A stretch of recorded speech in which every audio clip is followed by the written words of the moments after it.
O compromisso de venda e compra, ele é a instrumentalização, ele é o marco, ele é o que você precisa ter assinado para falar, ufa, agora eu posso pensar em receber minha comissão. Só que, para que vocês consigam vender sempre, esse compromisso, esse instrumento, ele tem que ser bem redigido para vocês não terem problemas futuros e fidelizar o cliente de vocês. Um instrumento que traz todas as disposições negociais e legais entre as partes. Ele é um contrato comutativo, né, juridicamente falando, então porque ele gera obrigações recíprocas. Quais são as obrigações recíprocas? São as obrigações entre aquele que vendeu e aquele que comprou. Então, eu que vendi tenho a obrigação de entregar algo, no caso o imóvel, e quem comprou tem a obrigação de pagar o preço. Só nesse momento a gente já começa a identificar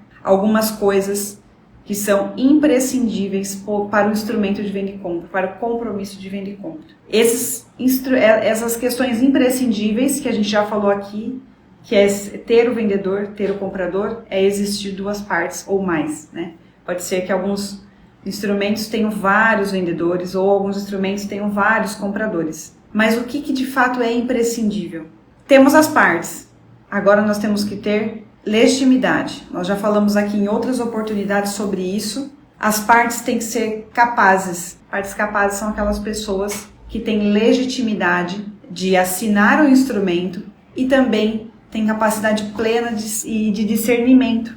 Nós estamos falando aqui de capacidade relacionada a discernimento mesmo. Não são poucas as vezes que me procuram questionando se, por exemplo, uma pessoa que tem Alzheimer pode assinar um instrumento de venda e compra. E eu sempre pergunto, qual é o grau dessa doença que a pessoa já tem? Menor de idade pode assinar um contrato?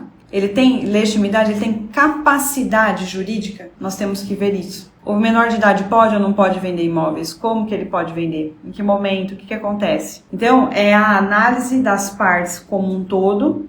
Quem são, documentos da pessoa, os documentos pessoais deles. Mas, por outro lado, nós temos que analisar essa capacidade. Nós temos que ver o regime de bens, que nós já falamos aqui no nosso primeiro tema dessa nossa série, falando sobre documentação imobiliária, que é justamente entender se o cônjuge tem que assinar ou não, tem a legitimidade ou não em assinar esse instrumento. Então, partes, capacidade, legitimidade. Nós temos que falar sobre preço. O preço, gente, também é uma coisa essencial, é imprescindível constar do instrumento de contrato, tá? E por que isso?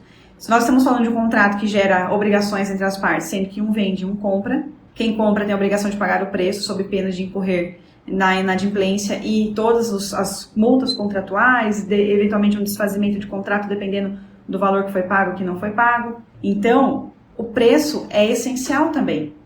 Tá? É essencial que vocês coloquem e a forma de pagamento. Mas a forma de pagamento, olha a diferença. O preço é imprescindível. A forma de pagamento não é. Ela não é um requisito essencial do negócio. Mas é importante que vocês constem. Por quê?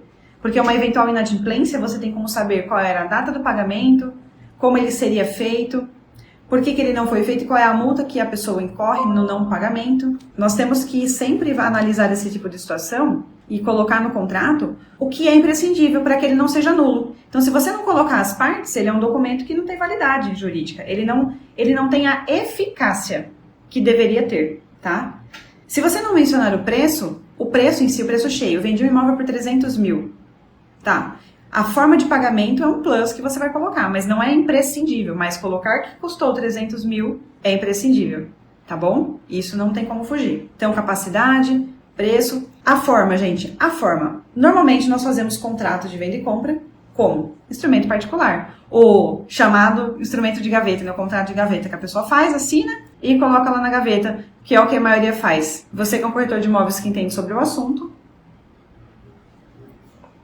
você precisa orientar o seu cliente que não basta só ter o instrumento de contrato. Você precisa levar esse instrumento para o cartório para fazer a escritura. Então, assim, imprescindível, a forma não é. A forma, ela é imprescindível para quando você vai fazer uma escritura pública de venda e compra, instrumento quitado. Agora, para fazer a venda e compra entre as partes, o instrumento particular já é suficiente, que é entre as partes. tá bom? E aí entra a grande responsabilidade do corretor de imóveis, né? De fazer esse instrumento bem feito. Por quê? Porque um instrumento bem feito gera segurança jurídica para o seu cliente, consequentemente, te faz vender sempre. Por quê? Porque quem tem um contrato de venda e compra bem feito, o seu cliente que recebe esse documento bem redigido, bem feito, ele vai voltar com você com toda a certeza do mundo, tá? Por quê? Porque ele se sentiu seguro ao fazer esse instrumento, tá? Ele sabe o que ele recebeu e que aquilo ali é um bom instrumento. E cabe a você, corretor, entender o instrumento para explicar para o seu cliente. Mas é importante que vocês entendam o que tem lá no contrato. Porque se o seu cliente perguntar, você sabe explicar. E quando você entende e explica para o seu cliente o que ele tem que saber, o que ele quer saber e o que ele precisa mesmo saber, porque ele é a parte envolvida. E aí você vai conquistar esse cliente e vai vender sempre, vai vender todos os meses. Isso faz parte da negociação que envolve estratégias jurídicas.